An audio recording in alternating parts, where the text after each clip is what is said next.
Good evening, afternoon, night, morning, whenever you find a way to watch this podcast. It is me, Omar Ashan Borja, the Burger Popper, signing on late on now Friday morning. No, Thursday morning. Geez, getting lose track of the days with these long weekends. It's a long holiday weekend. It is now the 4th of July, which my math serves me right. It is America's 248th birthday, the morning of 4th of July. So happy 4th, everyone. By the time this is uploaded, it'll be the day after the 4th of July because I don't expect you guys to be listening or watching a podcast on the 4th of July. But joining me is a familiar face of the podcast. We have Brock Vieira of Team NBS Media and formerly of Midnight Sports Today to talk about a very relevant Mountain West topic. Brock, thanks for joining. How's everything going? Everything's going good, man. Just looking forward to another season of great college football. Just can't wait for it to come around. Yeah, exactly. You and me both.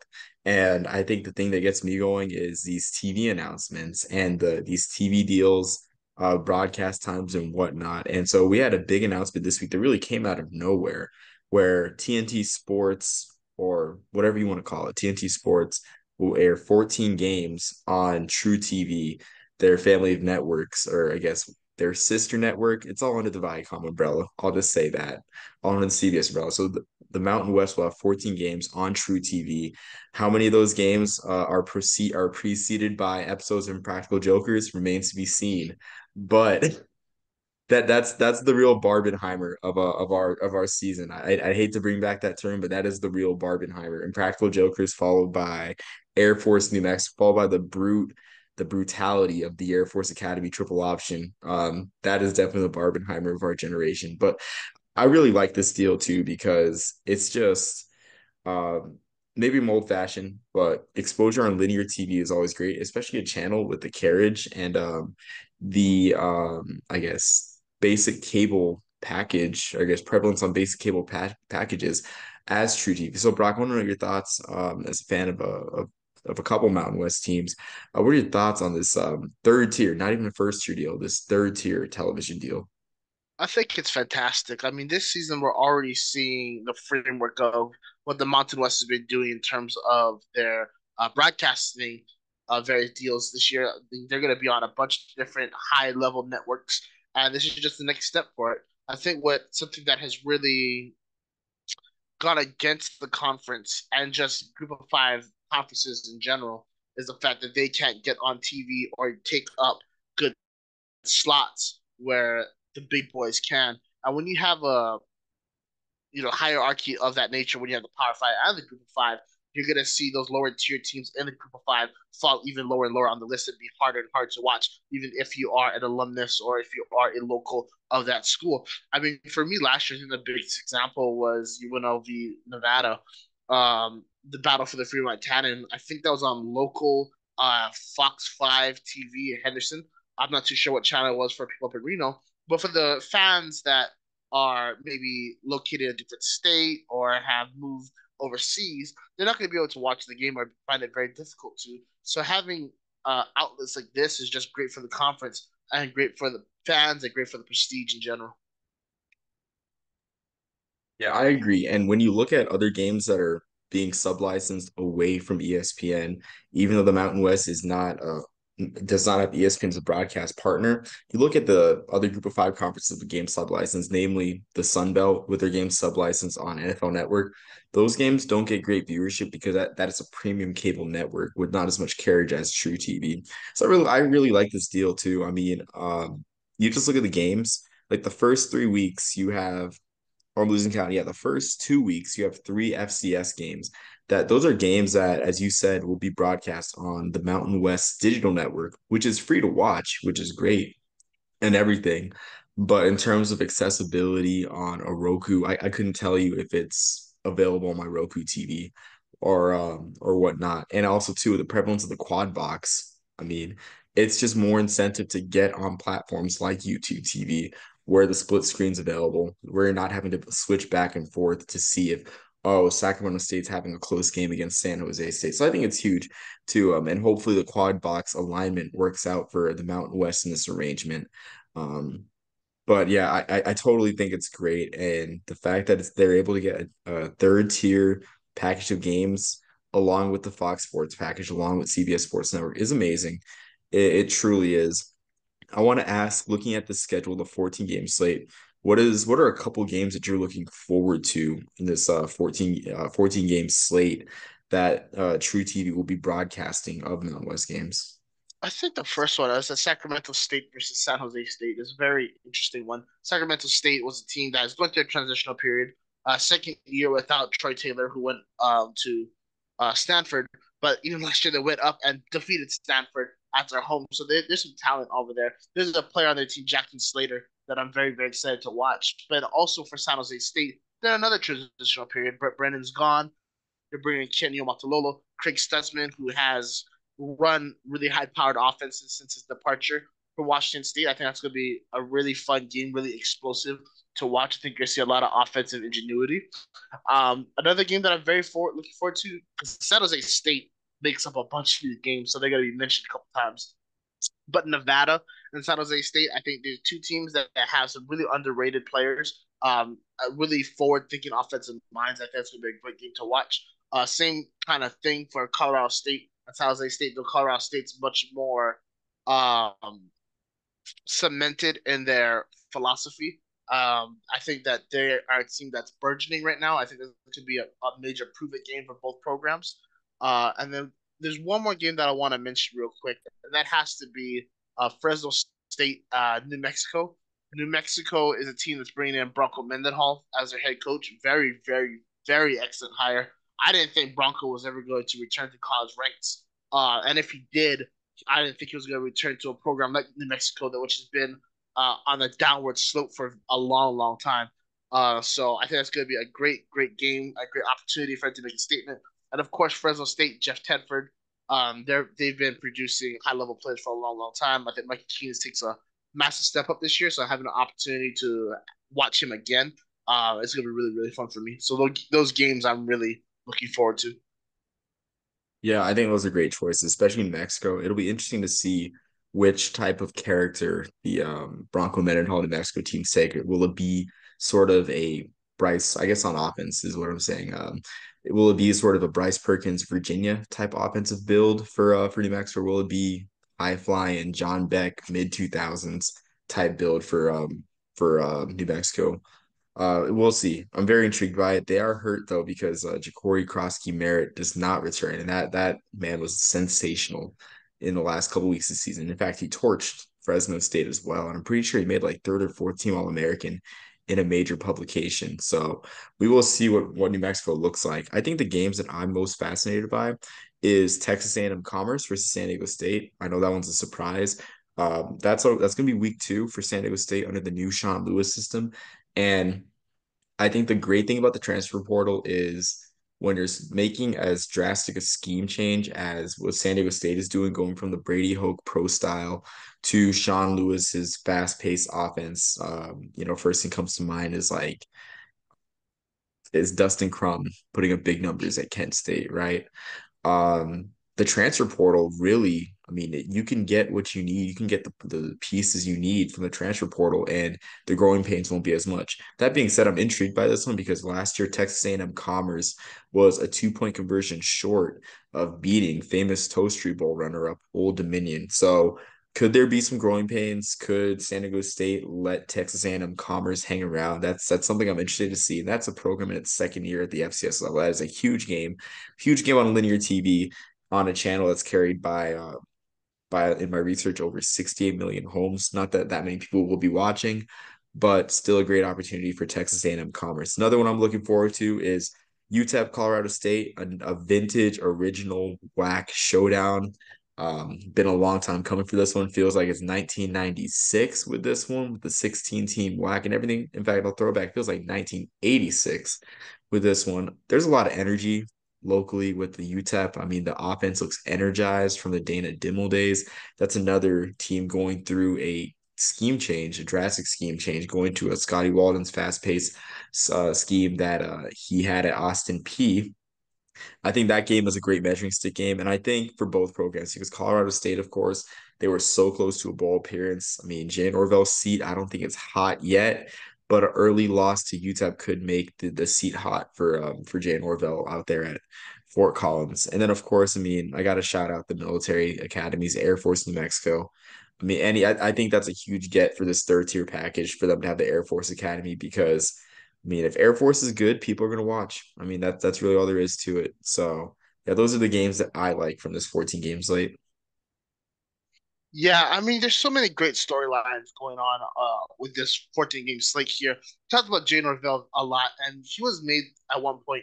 I'm not too sure if it's still the case, but the highest paid coach in the Mountain West when he went from Nevada over to Colorado State. And for them to have missed bowl eligibility in the way that they did last year, to lose the Rocky Mountain Showdown in the way that they did to Colorado, to lose against UNLV in a game they should have won, to lose against Hawaii in the season finale Mhm. in a game that Hawaii should have never won. It's very, I don't like the word depressing, but it is for Colorado State fans just another roadblock in what should be a transition to being a sustained power. So I think that they're going to come out hot this year. And you're going to really see a lot of major playmakers. I think the quarterback Nicholas Fowler Nicolosi, I think his name is. Yeah. He's a young, incredible gunslinger. They have one of the most underrated wide receiver rooms in all of America, actually. And I'm very interested to see how Colorado State does this year. Also, Utah State is on there. They just lost their head coach Blake Anderson, Yes. Yeah. which was Yep. definitely very shocking for them. Wyoming's going over a transition period as they play Idaho and a really nice matchup up north. Obviously Wyoming lost Trey Bolt to retirement, so we're gonna see that. We're gonna see Georgia Southern, who has been one of the most underrated programs in non-Power Five football for about 2 to 3 years now. So I'm looking forward to see that matchup against Nevada. And then for me, the storyline is always the race to the conference championship. And you Yep. have a team in Fresno State that was there 2 years ago, will be in the running this year. They beat Purdue last year in Purdue, so they still have a lot of talent. They were just bogged down by the transfer portal and also a whole host of injuries last season. So you have three opportunities to watch what could be the conference champions play. So especially two of them at home. So I don't know. I'm just very very excited.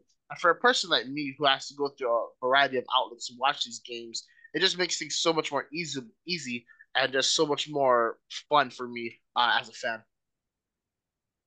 Yeah, no, I definitely agree. And the great thing about this deal, or maybe it's not a great thing, but I think the great thing is for at least East Coast fans, is these games are not after dark games. Only San Jose State, Sacramento State is an after dark game, which is great for that one because that will literally be like one of the only games on TV on that Thursday night where everyone's excited. It's still riding that high from week zero, and they'll watch any football no matter how late it is, even on a Thursday night heading into a holiday weekend. So that one's great. I mean, it's great that that one's late, but the other ones are not late kickoffs, which is great for honestly poll voters, the subjective college football playoff committee. So I mean, this is great. Like you said with Fresno State, Fresno State ends up going. I mean, they do play Michigan in week one and they have UCLA. Or I guess say they go 11-1, beat UCLA and lose to Michigan. I mean, that's a team that is a known commodity. And these games help out because they're not late. I mean, you have the battle and the battle for the Valley. That's a 8 p.m. Eastern time kickoff against San Jose State. I mean, same thing really. I mean, the Fresno State New Mexico games at 8:30 kickoff, 8:30 Eastern time. These games are early, and I guess I misspoke. There is one after dark game with New Mexico State, San Jose State at 7:30 Pacific time. But again, like the with this deal, the late kickoffs are at a minimum, which helps voters, helps not I guess not voters, but the committee see and potentially place them above an American team that's has a similar resume. So Yeah, I mean, I and you like bring that up a very point. absolutely. You bring up a very good point. I mean, last year we saw Liberty get the G5 bid for a New Year's Six bowl game, and with the college football playoff having that same kind of standard, that same automatic bid for a non-Power Five school, exposure is everything. And quite frankly, if I'm being honest, I think the committee stops watching football after the night game on ESPN. As soon as that's over, I think they just go home. I don't think they pay attention to anything else. They just look at scores for everything else. I hate to say it because that means that they're not doing their jobs and doing college football at the service, but that's the truth of the matter. So to have these earlier games on networks that are very easy to watch, it just adds more prestige to the conference. And for a conference that is fighting for respectability against Power Five schools in this new era of college football, having this combined with what was it, the CW combined with their college, I mean CBS Sports combined with I believe another outlet as well. It just makes things a lot easier and it makes the committee much more accountable because the fans are able to watch these games. They can go to the committee and say, "Hey, you're wrong." And I think the committee, especially after last year, putting in Alabama over Florida State, they have a lot to answer for. I think they're going to be much more accountable this year, and they're going to be held accountable much more in the future. Yeah, I totally agree. I mean, the accountability is huge for sure. I mean, I think it was easy last year for the committee to put Air Force ranked 8-0 in the poll right behind Tulane. But there's still that factor of course, non-conference played a role for Air Force, but also like the later games as well I think it also played a role in that them being ranked behind Tulane because Tulane, they looked bad. I won't say they looked bad, but they did not look like the best group of five team in the country heading into conference championship weekend. They just simply did not. So I guess had it come down to Liberty and Tulane, I probably would have put Liberty in over Tulane, but there's still that high of Tulane being the incumbent group of five representative. And plus, frankly, their games are early. A lot of them were early noon, 3:30 kickoffs. So that helped a lot. I mean, I really think that did help a lot. But that being said, like it helps with the prestige of the conference, which about prestige, I want to ask about in comparison to the American, since I just brought up Tulane. Um, do you think the Mountain West is on the verge of overtaking the American in terms of exposure and in terms of reputation? Because you mentioned the CW, you mentioned the CW. That's only a 2-year deal for now, but I mean, I think my count was about 14 games so far, 14 or 15 games on network TV for the Mountain West, which is an amazing figure compared to the American. The American only has 2 games on network TV, well, slated for network TV. One of them being Notre Dame Navy, the other one being their conference championship game. So, do you think the TNT deal helps the American or helps the Mountain West overtake the American in terms of prestige and reputation?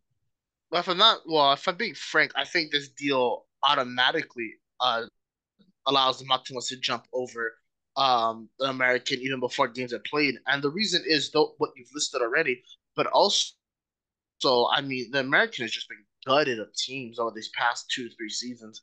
I mean, you got Cincinnati, who was your representative in the college football playoffs several years ago. They're gone. Houston, which has been a really popular program for a long time, has had good success. They're gone. UCF is gone. Obviously SMU just left because they went to the ACC. And they were your conference champions last year. So I mean, what do they really have left outside Tulane? Now, don't get me wrong. I think Tulane is going to be very good this year. I think that they're as much as I love Willie Fritz. I think they actually made a coaching upgrade with John Summerall. Wait, excuse me. Give me 1 second, please. I apologize. I just had a little tickle in my throat. But John Summerall is, I think, one of the premier coaches. So you're going to have to go against Tulane if they are the conference champions. But after that, who else is there realistically? I mean, I personally don't see it. I think that when you have, I mean, this is the third tier of broadcast for the Mountain West, and you have these types of matchups on it.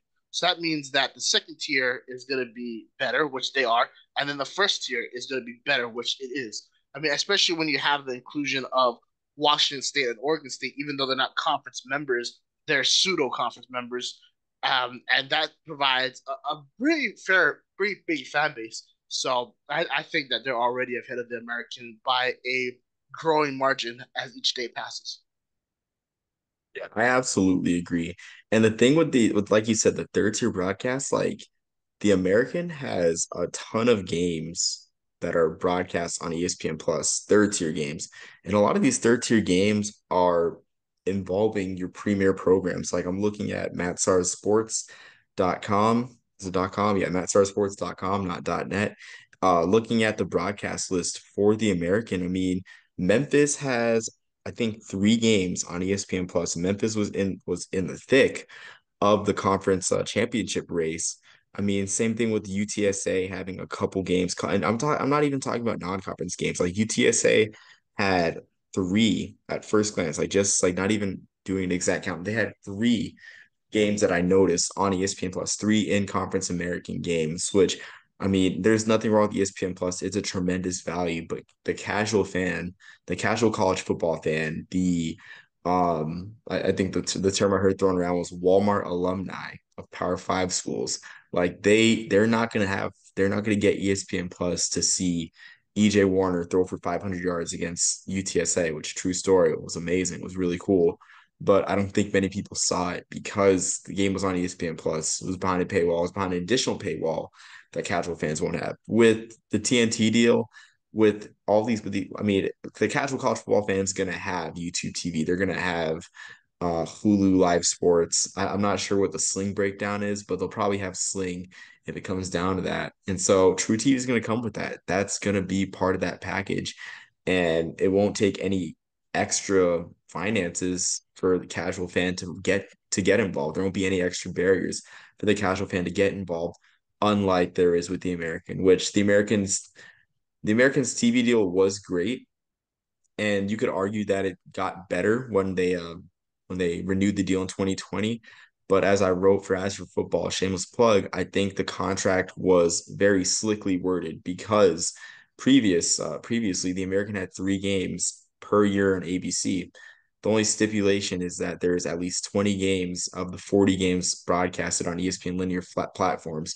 20 of those games have to be broadcast on ABC, ESPN, ESPN2. So in a year like this, they could say, all right, 2 games on ABC, the other 18 on ESPN and ESPN2, which hurts the American compared to the Mountain West having this glut of network games. And the third tier package is not behind a premium streamer and subscriber. I know I ranted and rambled a bit, but I mean, and I say this as an Army fan, seeing the Mountain West overtake my new conference, but that's just my thoughts. No, no, fair. You make very good points. I just think it all depends on timing too. I mean, when you look at the teams of the American, you're looking at a different time zone compared to people on the West Coast. So for the West Coast fans, are able to watch their teams in times in which are open and accessible to them. 4 o'clock, 5 o'clock, 6 o'clock, compared to trying to watch, others. So again, just a benefit to the Mountain West, and just kind of gives a wider net of how many people are actually going to be available to watch the conference. But again, whenever you have that much access, that much timing, and the inclusion of former Power Five programs, eyes are going to be on you from different angles. And when eyes are on you like that, that does mean an increased revenue.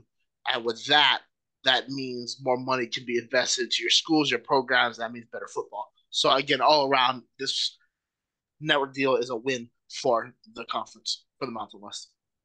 Yeah, absolutely. I mean, like you said, more money. Like the money that True TV is paying for this, it's not disclosed, but it's gonna line the pockets of these schools even more. So speaking of lining pockets, Hawaii is noticeably absent from this schedule, and their pockets are lined, I'd say, fairly well, by the Spectrum Sports deal. But seeing a third tier package like this given to a channel that has a wide carriage, Brock is a Hawaii fan. Do you think that Spectrum Sports is starting to hold back Hawaii athletics? Well, I shouldn't say athletics, but Hawaii football at least, because I like what they do with the Olympic sports at the very least. Yeah, so they did great with Olympic sports. From a football perspective, I think they've been holding them back for quite a long time, just because of their inability to be broadcasted nationally. For people of Hawaii, it's hard for them because I believe there's still the pay-per-view system in place, so you have to pay every game to watch a team. I mean, how many dedicated people are there to do that? And for the casual fans who just want to watch Hawaii play but may not want to spend the money, they're not going to. So the program losing out over there. Secondly, this Hawaii Spectrum Sports contract when it comes to the mainland is really weird because, like I've said in previous podcasts, The only way I can catch Hawaii playing on Spectrum Sports is to watch on this random app on my phone that I would need to try and hook up to my TV and things like that. It's not difficult, but it's also shouldn't be as many steps in order to get Hawaii on my TV. So I think that with that contract, which ends in I believe 2025, if they can able to jump on something like this, especially in a couple of years' time when the network has had an opportunity to actually see how this goes and then transition to HBO Max as well, I believe is going to be their online streaming service. It's just going to make things a lot easier for both Hawaii people and people in the mainland to watch Hawaii play. Especially, and I said it before, they have a very unique situation in terms of they're the last game typically of the night when they play at home, just because of the time difference. So when you have diehard fans like you and I, or just casual people at the bar or at the casino, or just doing something where there's the game on TV, you're gonna have a lot more eyes on it because it's simply just a click of a button instead of having to go through all these processes. So I think that if Hawaii can terminate or move on from their Spectrum Sports deal and kind of buy in more to this, it's just going to be a great benefit for the university, and of course, financially, it'll be beneficial as well. Yeah, I agree with you completely. I think this coach is great. When you mentioned the time slot, and like you said, I think it shouldn't be as difficult or as I won't say inconvenient, but I guess as yeah, I guess inconvenience is the right word. As inconvenient as it is to watch Hawaii football on a larger screen than your phone. It should not be that way, but it is.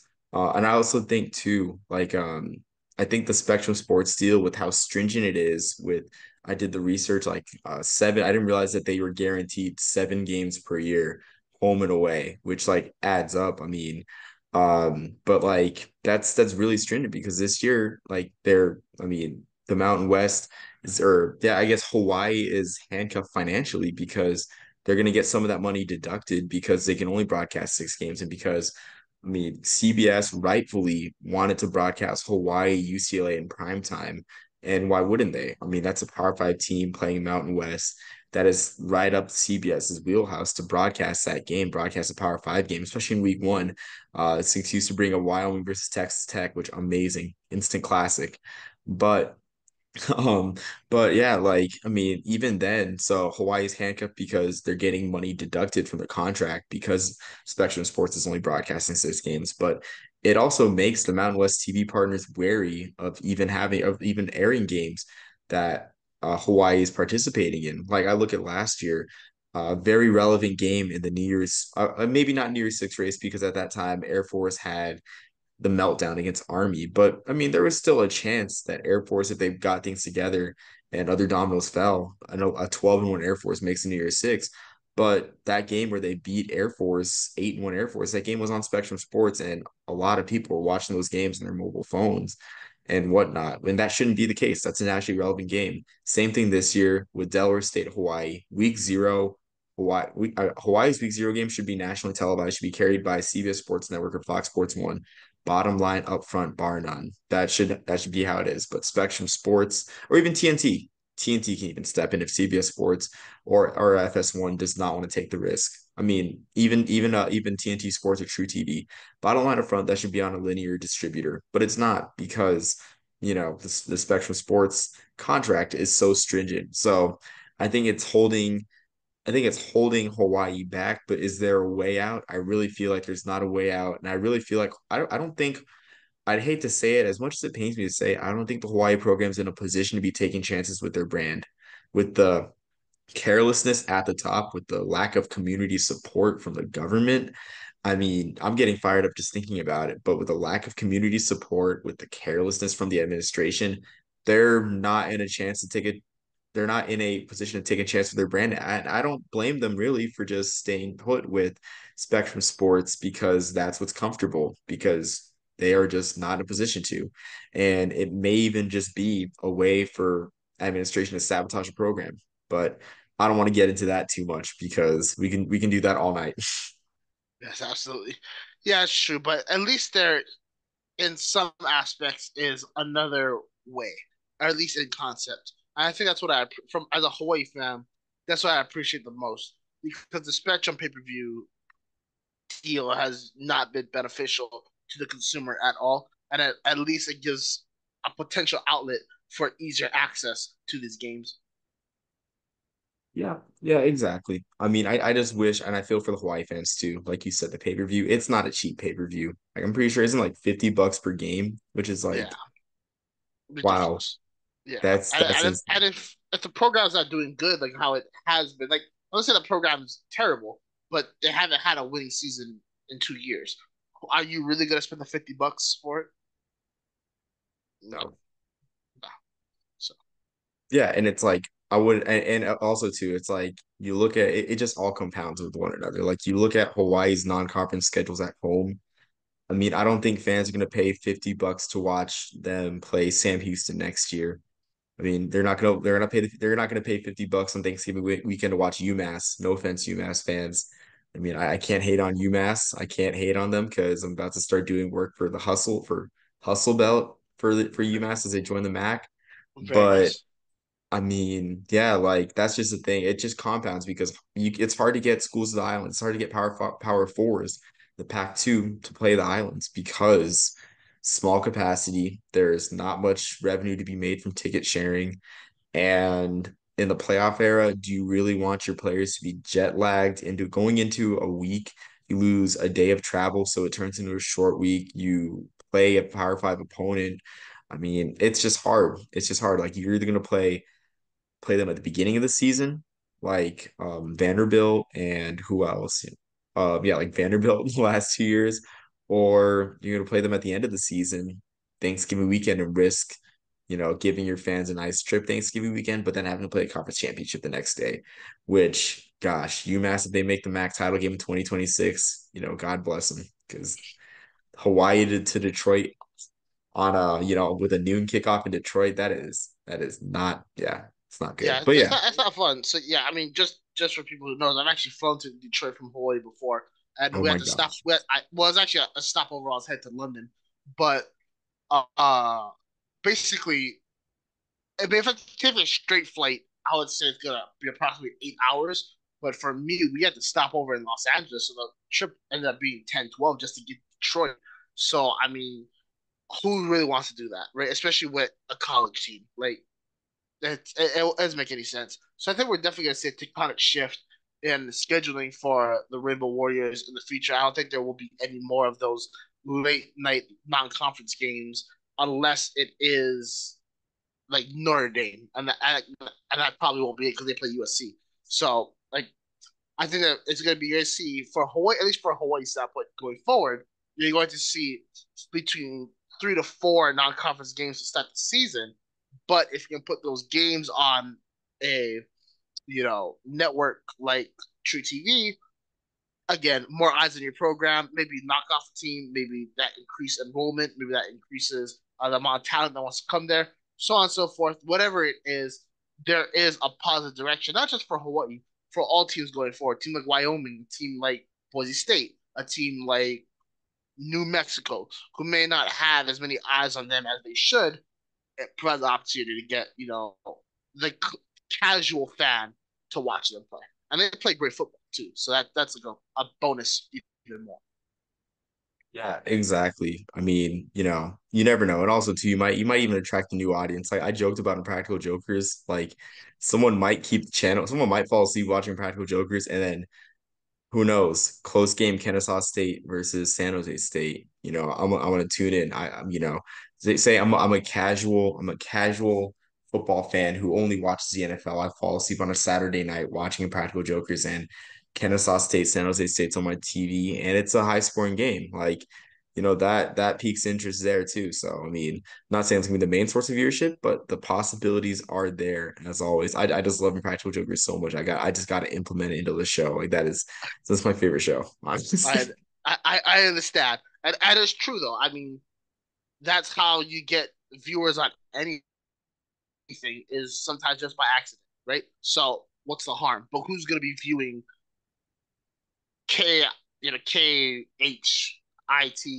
or whatever it was, right? The local channels, only the people in that region. So expansion is the name of the game, college football. This is not what the Mountain West is doing.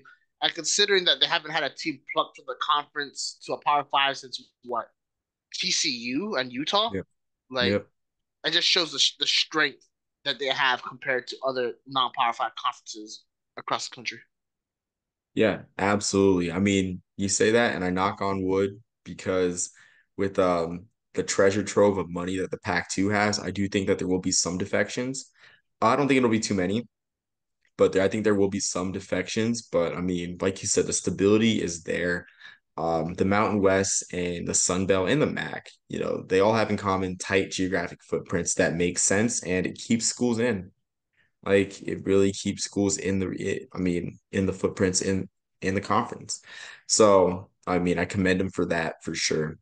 Um, but yeah, Brock, I think we've hit the end of the points that we talked about beforehand. Is there anything final you want to add? I'll also give you time to promote your work as well as big things upcoming, like you said beforehand, as we were talking before. Yeah. So, I got nothing to add. I think it's been another great conversation with you. I appreciate you having me on again. I always love talking Mountain West football with you. And when it comes to the Mountain West, big things ahead for me. If you guys enjoy the Mountain West, check out my work at teammbsmedia.com. I do college football in general, but I do cover the Mountain West, especially Hawaii and UNLV. I will be attending Mountain West Media Day next week. It's here at Circa Hotel and Casino. I'll be there. So check out my social media at MNS today. There's gonna be a lot of great content on there. Gonna be asking players, coaches questions, getting more inquiries into what's going on in the conference, and maybe a preview into what's happening in this year and maybe predictions for the future. And then if you want to check out some of my NFL work, I also work for USA Today, Rams Wire. If you're a Los Angeles Rams fan, are intrigued about the team, even hate the team, check out my work over there. And if you are a draft fanatic, I put out. I will take a quick break this month because we're getting ready for training camp. But I recently put out basically 5 players from each conference that I think you should keep an eye on headed into the season. So check that out over there. And if you're a college football fan in general, on Team NBS Media for the ACC, Big 12, Big 10, um, SEC, and Mountain West. Currently, we have more coming out. But I put together my first teams preseason, and that's who I think are going to be the best players in the conference. At the end of the year, I also have a couple surprise standout lists for a couple conferences, and also just released my Big Ten second team list. Real short reads. If you're a fan of those, check them out. Debate, agree, disagree. That's what it's all about. And I appreciate you guys for watching and tuning in. Yeah, I mean that's one thing I admire about you, Brock. I mean the range that you have is really admirable. I'm excited to see what you put out, the interactions you have at Mountain West Media Day. I mean, if there is even but a wrinkle on one of the Air Force players' uniforms, dress uniforms, I mean, I hope that you're on it. Possibly even like make fun of them from a West Point perspective. But but no, like in all seriousness, I'm excited for the content you're putting out. And I mean, we're close to the season too. We're close to the grind and everything, and just the pads popping and the talking happening on the field and not just preseason hypotheticals from guys like us. But yeah, I mean, I'm excited for the projects you're putting out. Thank you, man. I appreciate it. I'm very excited to see where this goes, and then of course, anywhere it goes, it always comes back to you because this is what we talk about. So I look forward to the next time we get to do a show together, and hopefully I'll be able to come back with much more information, details, storylines, and perhaps rumors as well as we continue with the season. Yeah, absolutely. I'm looking forward to it too as well. I mean, even Mountain West Bowl Talk. I'm already looking forward to Bowl Talk. You know me. Yes. Um, but with that, everyone, thank you for tuning in. Hope everyone's had a safe 4th of July. And again, we're a little bit over a month from the season beginning. Sooner or later, we're gonna stop making off-season content, and then Jackson and I will be back with a hardware podcast, talking about the awards races. We'll have our big week 0 preview coming soon, possibly next month. But until next time, everyone, thank you for joining. I'm the Burger Popper, and peace, love, and soul.